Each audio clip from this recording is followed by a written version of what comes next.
I just left the rheumatologist's office. We went over some of my labs that I got done last week. And for the record, I feel the best I've felt as far as symptoms in over a month. The last time I had a flare-up was back in March. Ever since I got fired from my job, I have been completely symptom-free. However, she said that the markers are showing that I still have really high inflammation, so she's concerned, but doesn't know what to do.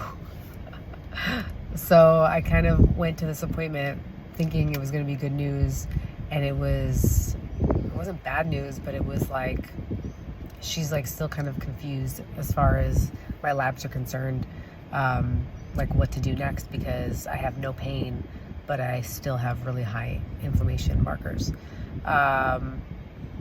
There's a test that she's missing because I switched doctors, so I've got to go find those labs from my former doctor to see if I can give her a little bit of clarity.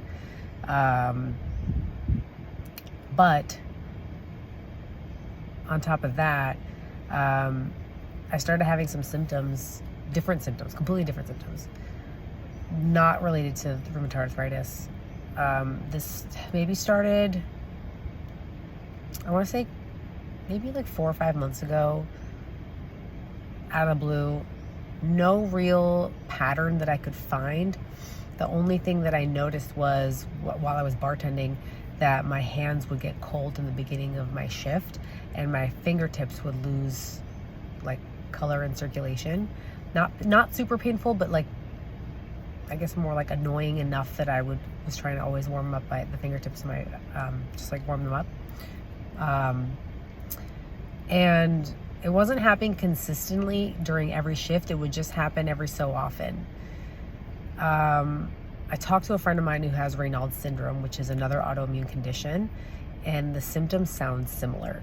So I brought it up to my rheumatologist, but without just telling her what I just told you, without a formal diagnosis. She didn't formally diagnose me, but she thinks that it could potentially be that. So she told me to just monitor it, get some hand warmers, get some gloves, mittens, and thankfully we live in a warm environment, but that there's really no other solution.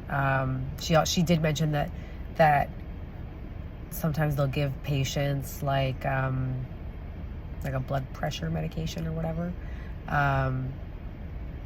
to basically open up the blood vessels in the fingertips, but that she wouldn't do that with me because my blood pressure is already low. So I'm leaving the doctors right now with no new information, just kind of what I already knew walking in to the appointment, because I do a lot of research on my own before, like if I have a symptom, I'll always look it up and I talked to my friend, and I go down that holistic rabbit hole to find out if there's anything I can do on my own before I walk in the door. So yeah, just wanted to give an update on where I was at with everything, and that's it right now.